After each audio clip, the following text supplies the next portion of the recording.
You want to speak about it? Let's speak. We're going to spread this encouragement from the church to the street. The Lekeisha Mosley Show. The Lekeisha Mosley Show. The Lekeisha Mosley Show. And they talk about nothing but the unseen and unspoken issues while providing encouragement and love and understanding. She talks about issues that people in high places and influences are afraid to discuss publicly. Stay tuned. It's about to get real live. And you're tuned in to the Lekeisha Mosley Show.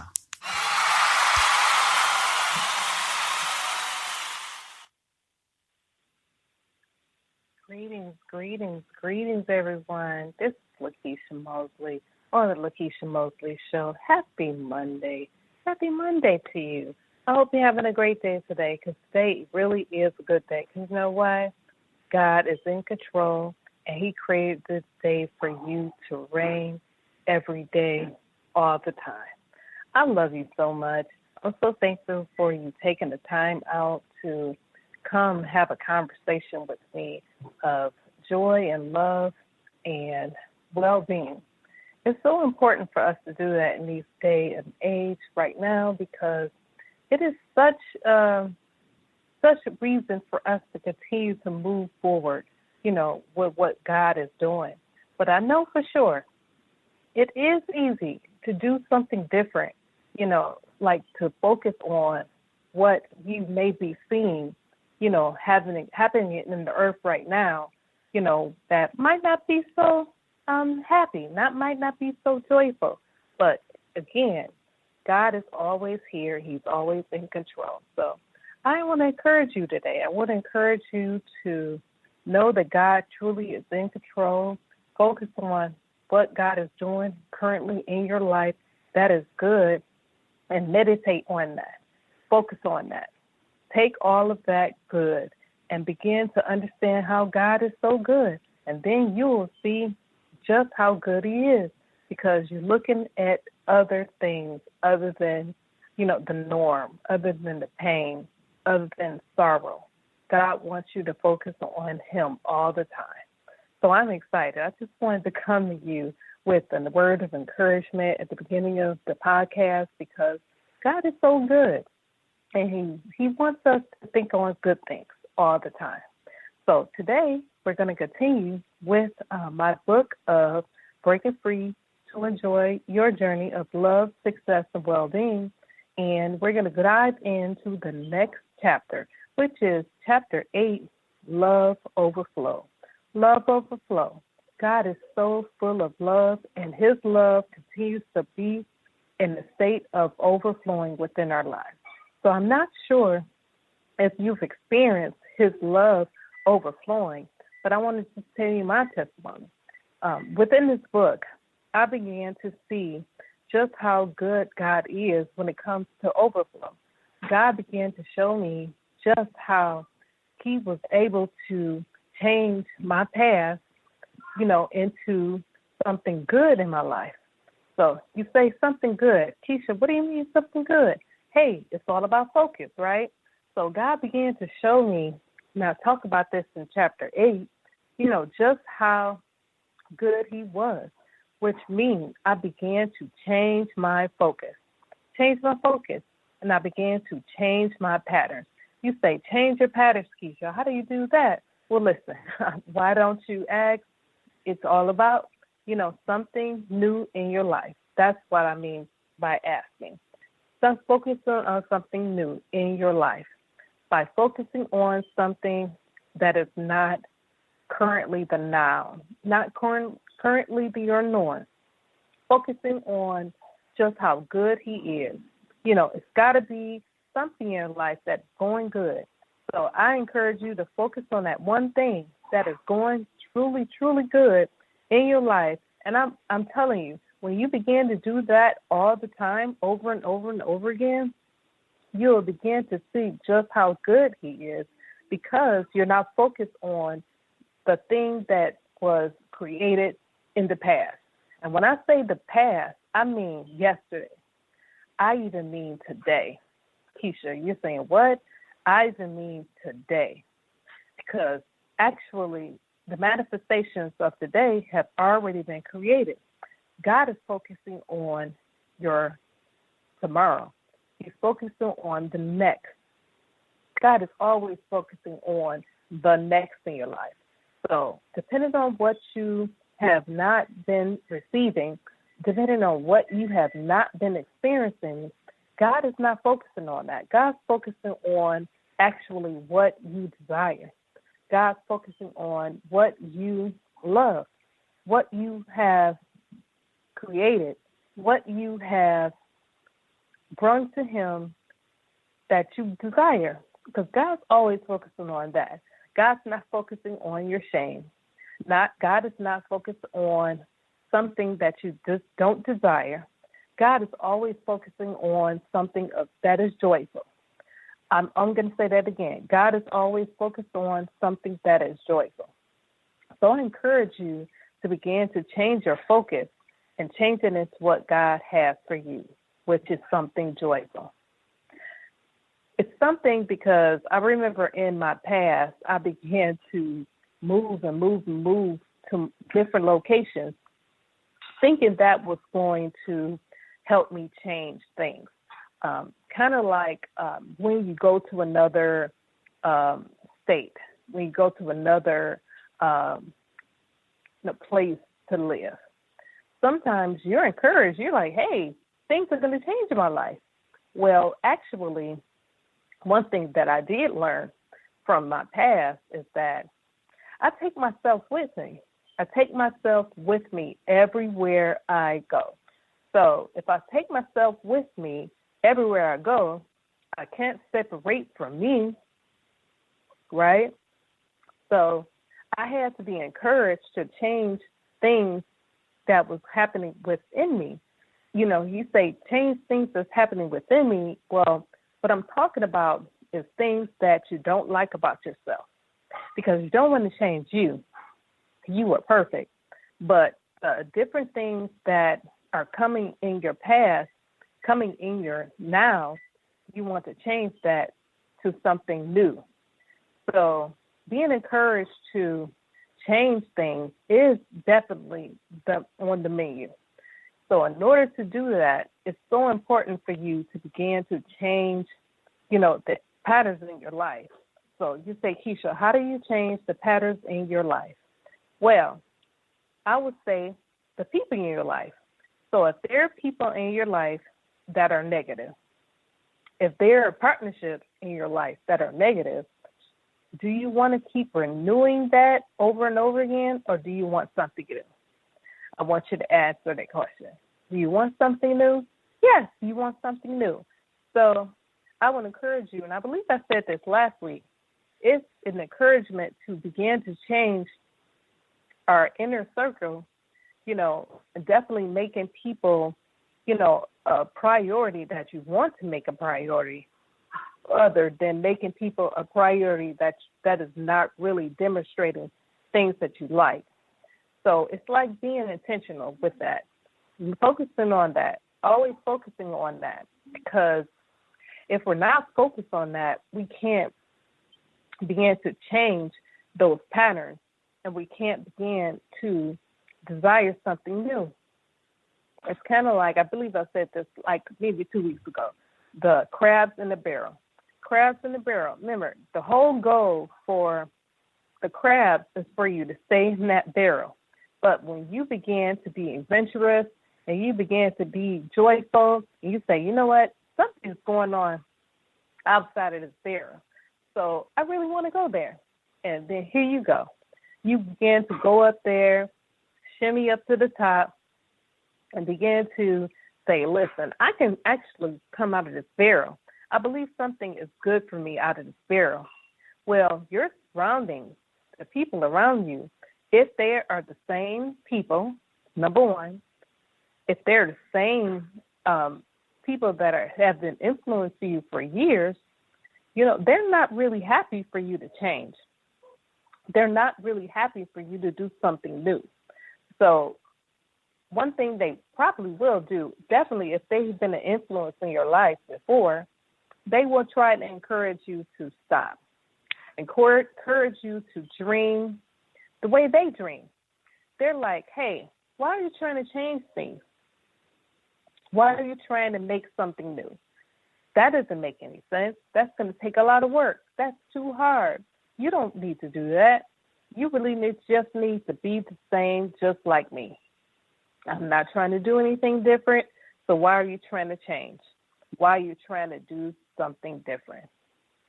That is so real, because even family does that, but colleagues do that.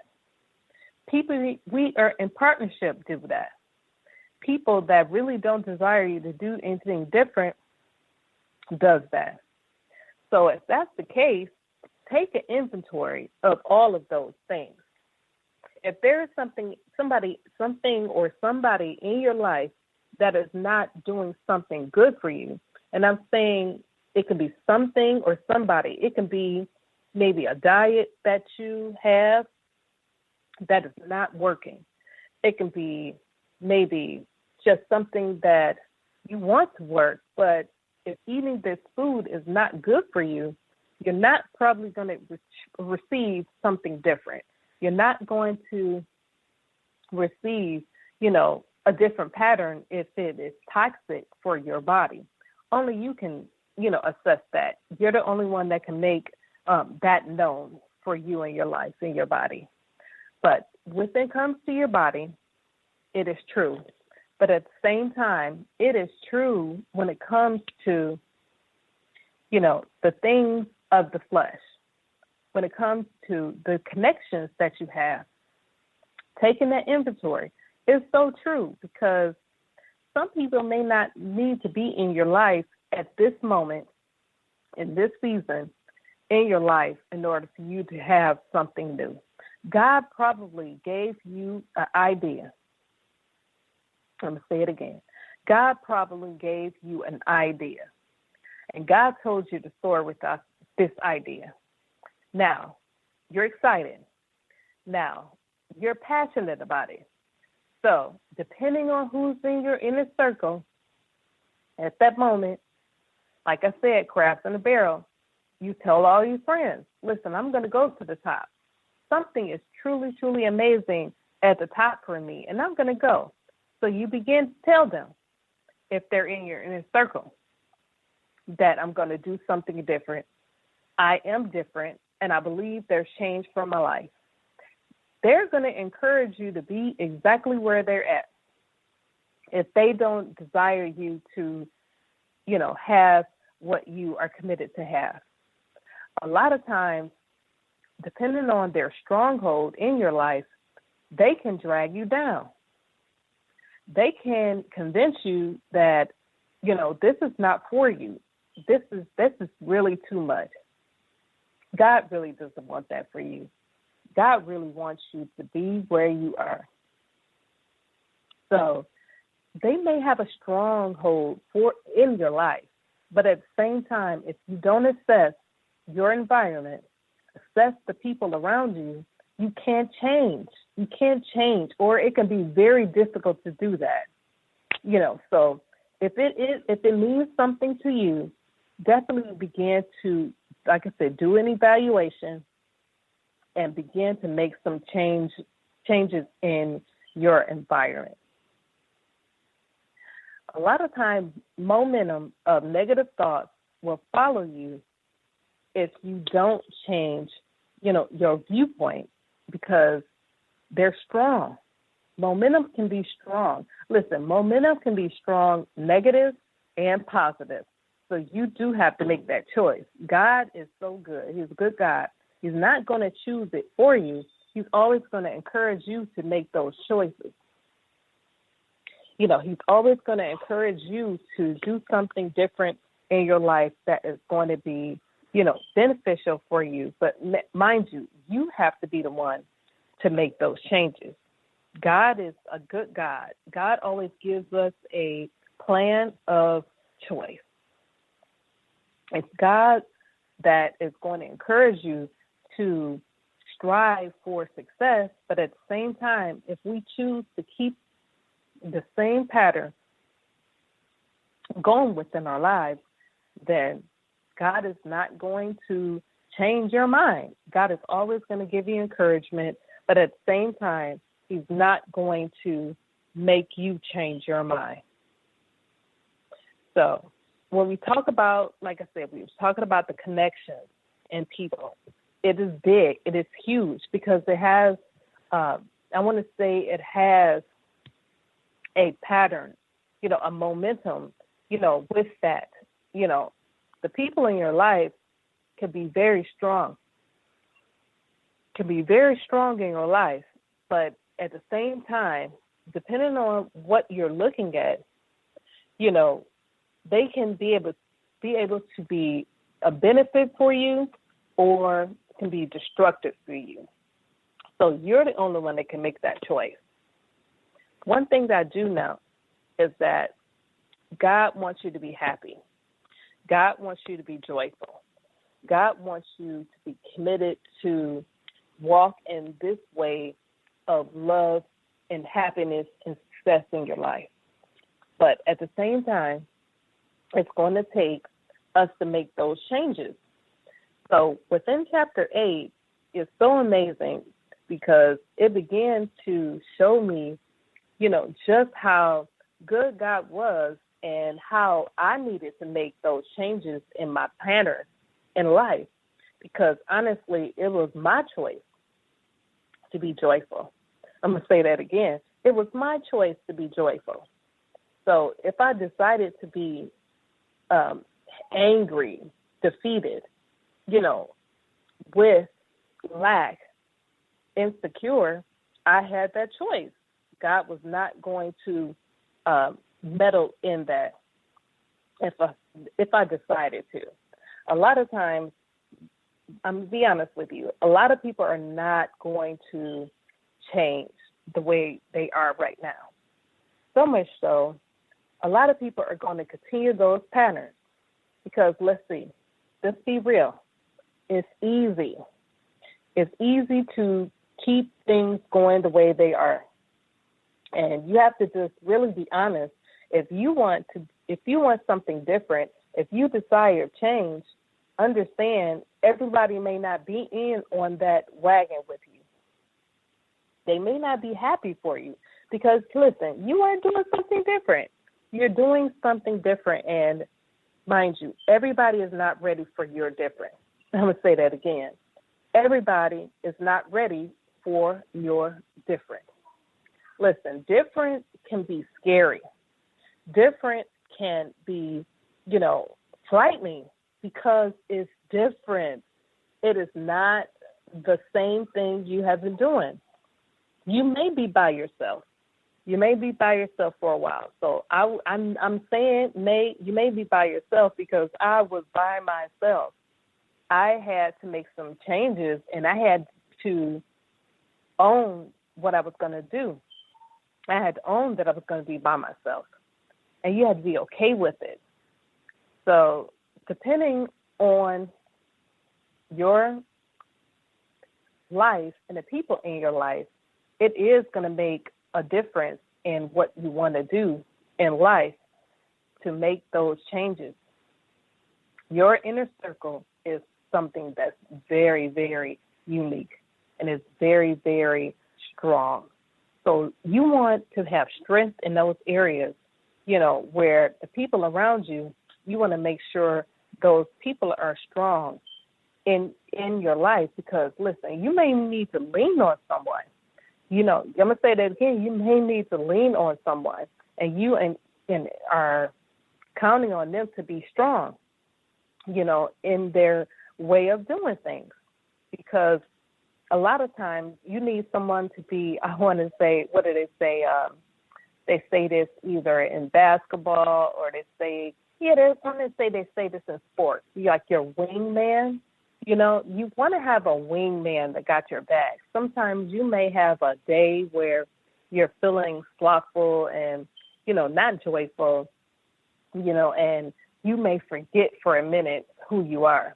You want that wingman to come next to you and say, first of all, you can do this. Second of all, you are powerful. Third of all, you thrive in success. So if that's the case, you want somebody next to you that believes the same thing. That's not saying, you know what, girl, you're right. You don't need to do this. You might have did too much, and you have too much on your plate. You really don't want to do this right now. Listen, there's people out there that are going to do that for you. So you have to make those assessments in your life to make those adjustments. One thing that I noticed is that a lot of times, we're looking at our human eyes, the way we look at things, how things are going to work out. Well, God is looking at his eye of, no, you can do all things through Christ who strengthens me. God is always looking like that. So God is counting on you to see that perspective. God is counting on you to see, things from a perspective of thriving, a perspective of success, a perspective of joy. And a lot of times, mind you, I will say this is not the first season where you had to make choices, right? So look over your life and you'll see where, you may have to make a drastic choice, within your life where you didn't know what was going to happen. You didn't know how it was going to turn out. But at the same time, you had to trust in the Lord. And you had to trust that his word is going to be true. His word was going to come out in your favor. And you had to trust that, all was going to be well. All was going to be truly, truly well in your life, and you have to sometimes, I will say this, I say this all the time, you have to take the arsenal of successes in your life and make sure that, sometimes I would say you have to take those arsenal of successes and put those in a planner, some type of checklist where you'll be able to see, those goodness and great things that, happen within your life and understand, listen, wow, this is great. This thing really did work out. And you have family and they're like, wow, you really do thrive. And you really overcame in that situation. And wow, you really are joyful. And sometimes those things in your life really boost you up. It really makes you feel good. It really makes you feel prosperous. It really makes you feel overflowing. And then the joy of the Lord really is your strength. And then you begin to feel this overflowing of success. And then you begin to forget the fears. You begin to forget, the headaches. You begin to forget, the turmoil of life. And, you begin to trust God. You begin to see just how good God is in your life because, that's when you begin to encourage yourself and, your confidence began to renew every day because you began to see these things that happened in your life, these success principles that happen in your life, and you begin to say, wait a minute, God, you're truly amazing. You really are, great in my life. You are victorious in my life. So look, I'm gonna adopt what you're doing. I'm gonna come on and agree with what you're saying. I believe that I can do all things through Christ who strengthens me. I am greater is he that's in me than he that's in the world. You begin to start quoting these scriptures, they bubble up inside of you and you'll begin to shout for joy and dance and have fun and get, in a momentum of love and joy. You begin to forget everything, all the negative patterns in your life. And that's when you begin to see, when you begin to forget the negative patterns in your life, you'll begin to see, wow, God is working in your life. I'm going to just say this. God is always working in your life, but sometimes you may not see it. I'm going to be honest with you. Sometimes you may not see it, depending on how you're looking. So when you begin to look at God the way he's looking at things, you will begin to see, wow, God, you were working the whole time. You were making connections. There was somebody, that came in my life that actually helped me with, that nonprofit, and then you began to help me with that project? Was somebody able to help me with that, that promotion? You begin to see things in your life work where that scholarship came on board. This is how God is. And I'm just saying, that I've seen this because I have. I've seen just how good God was.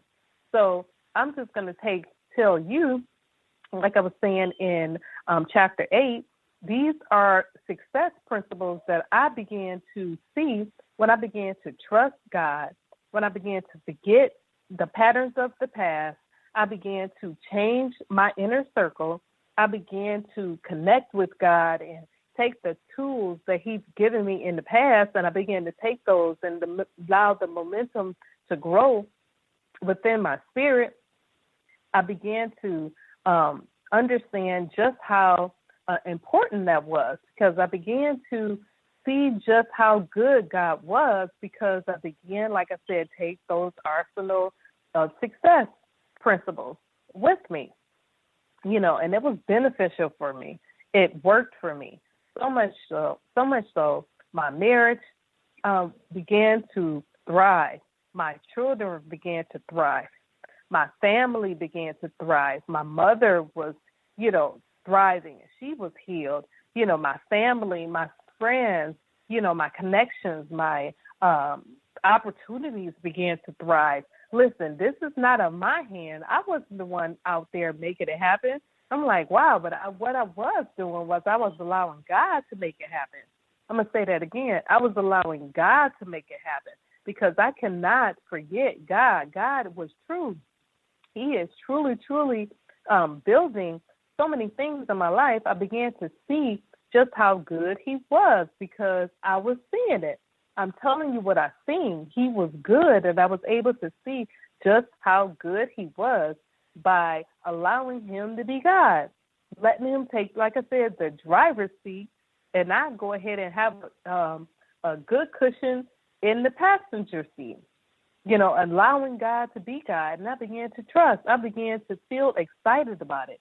I began to feel, like I was thriving, because I was happy, because God truly, truly was doing something different. And I began to allow Him to be God. I began to be at ease, and I began to be satisfied just where I was, knowing that God was going to change everything that I needed to change within my life.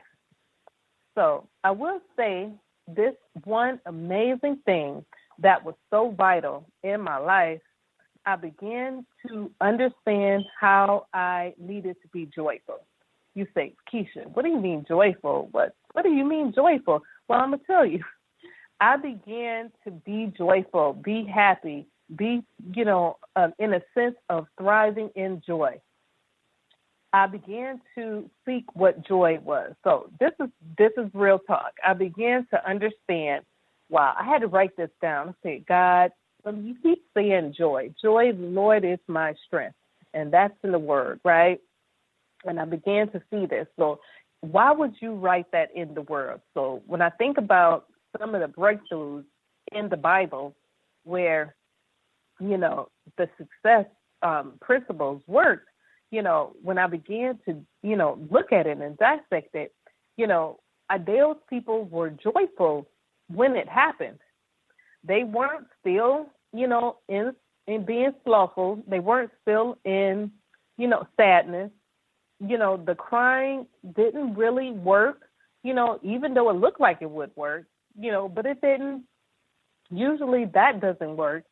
But I had to realize joy always works, because God said the joy of the Lord is your strength.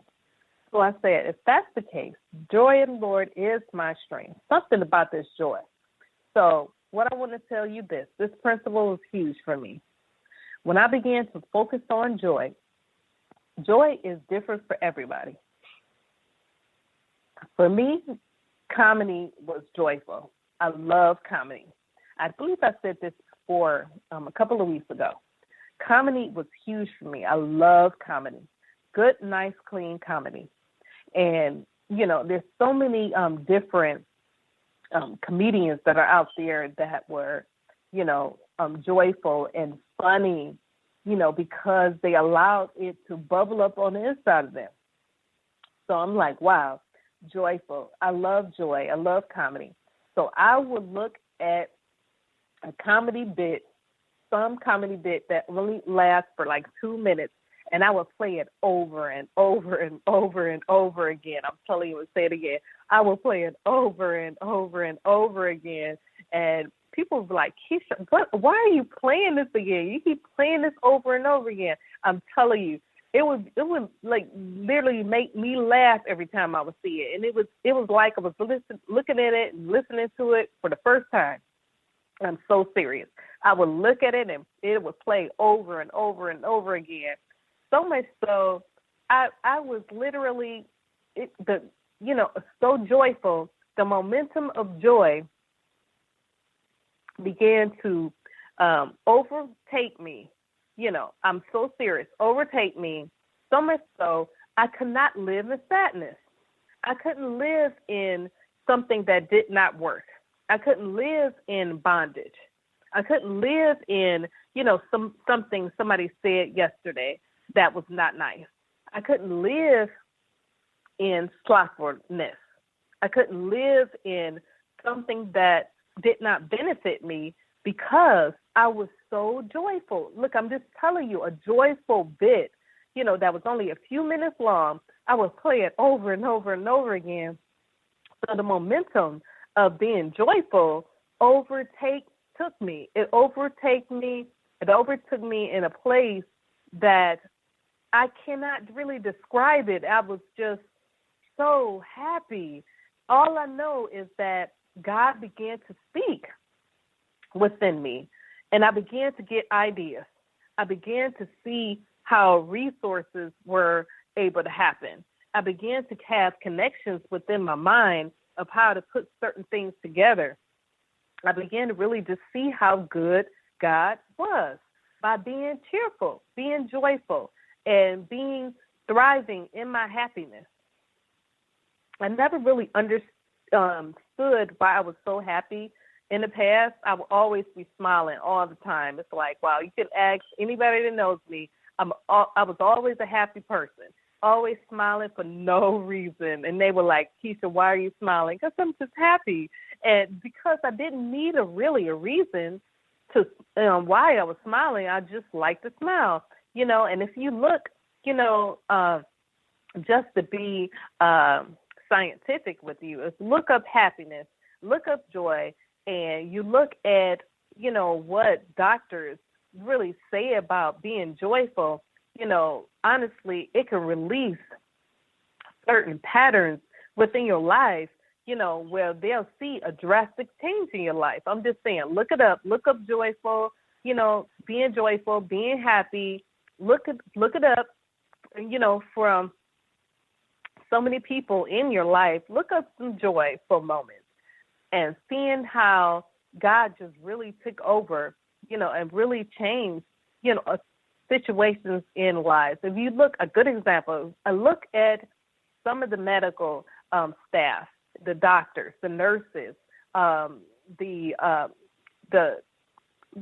people that would come in and, therapists, that's what I'm looking for, therapists that would come in and do therapy. Depending on how they would do therapy, I would notice that, they would be joyful, happy, having fun. Look at those type of people in the doctor's office. Look how they would, the patterns they would, operate in their lives that will create this pattern of happiness. It was very different for me when I would see. And then you would see, a lot of their patients would be so joyful, so happy, feeling successful, and then feeling like they can do anything, and things will change. I would just,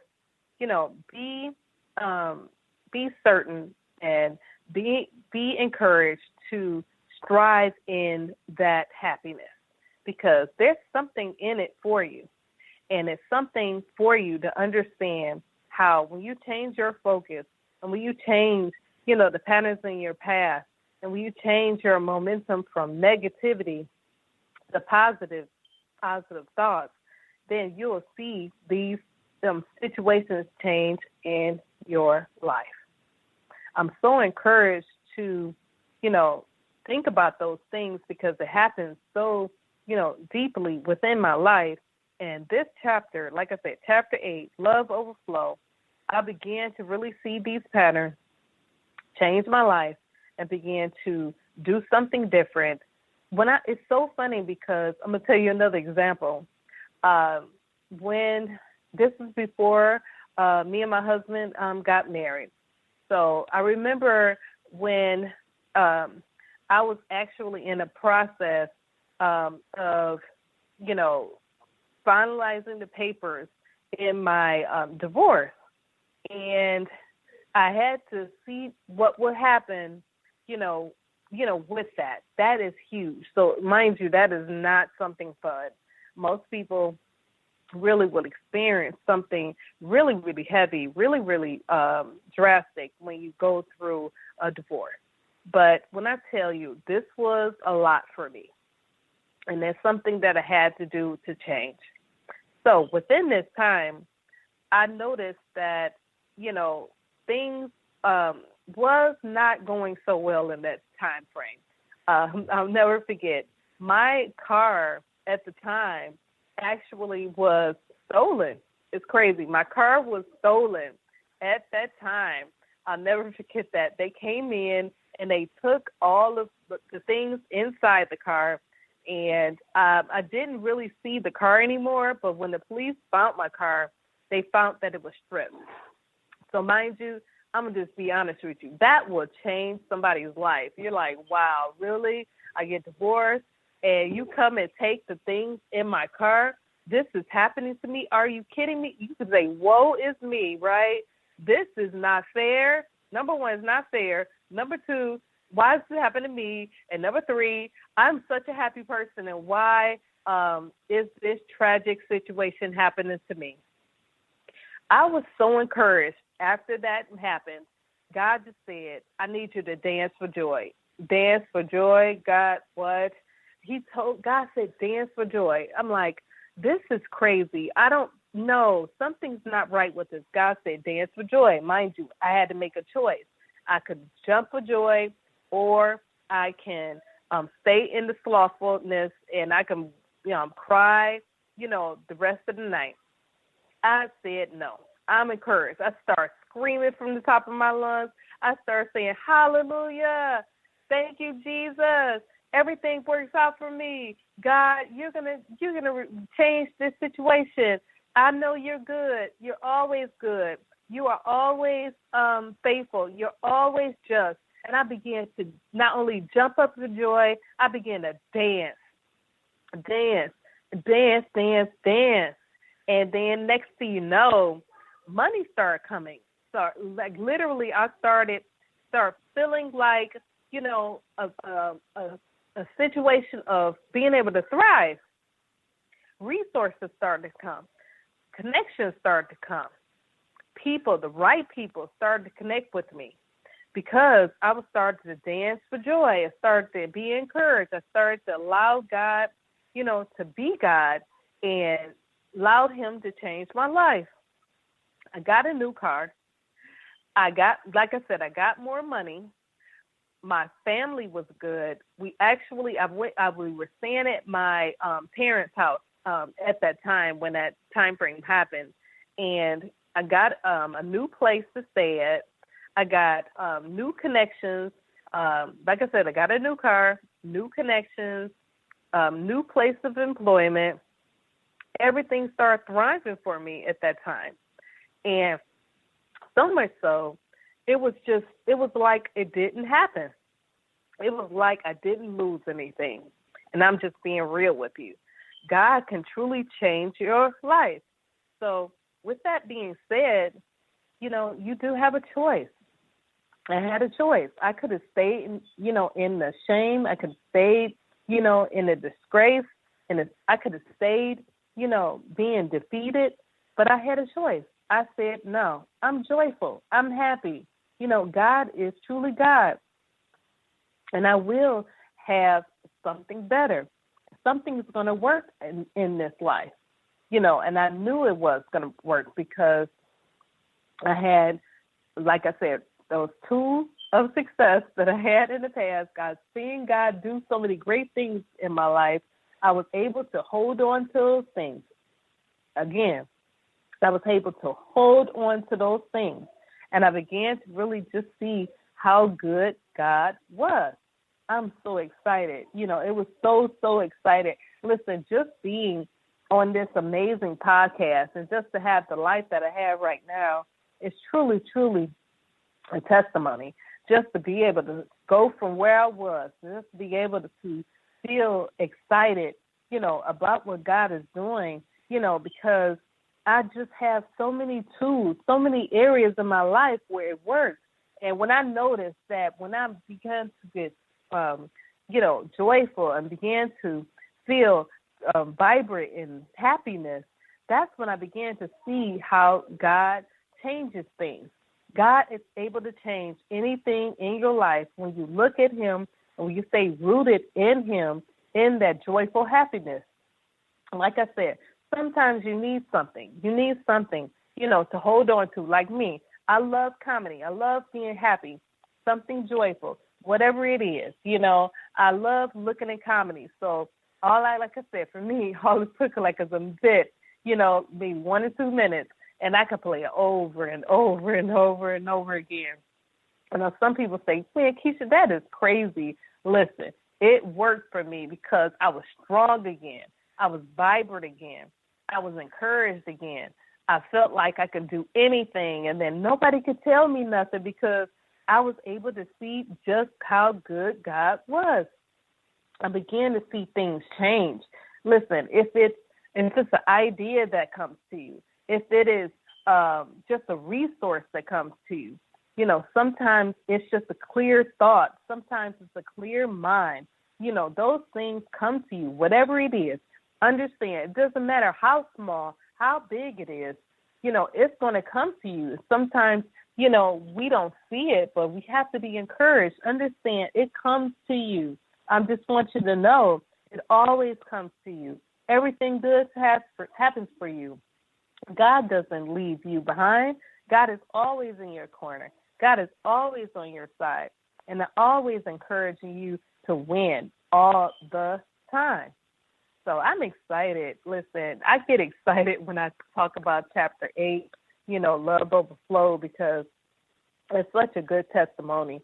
And I began to listen to it over and over and over again. I began to read it, and I get encouraged. I get a feel of fresh refreshing of just how good God is and how he can do something new in my life, because when I'm encouraged about that, when I'm able to really just see it again, and like I said, the resources, those things, take those tools, write down something good, whatever good is in your life. And like I said, just like comedy, play it over and over and over again, where you're so encouraged and where the momentum changes your life and you begin to transform and you begin to do something different within your life.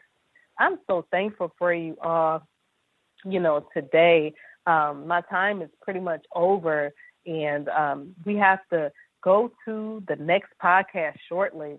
But before we go, I just want to go over those points again. Remember, negative patterns. Change, your focus.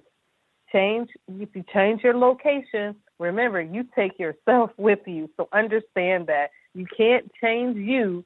You change the things in your past by diving in your inner side and understand those characteristics, are the only thing that you can change. You can't change yourself because you're going to keep renewing yourself. And trust God always. Trust him, because he'll never leave you nor forsake you, never leave you behind, always there for you in your corner. Listen, I want you to be encouraged. I want you to be joyful all the time. And I'm so excited. Listen, the scripture of the day is Nehemiah chapter 8, verse 10. And like I was saying today, pretty much is what? The joy of the Lord is your strength. So understand, if you meditate on his word in that and meditate and understand that mourning is not for you, that is not for you. Mind you, in this time, I believe it was the children of Israel. They could have sat in the mourning of the failure that was happening, within, everything that was happening.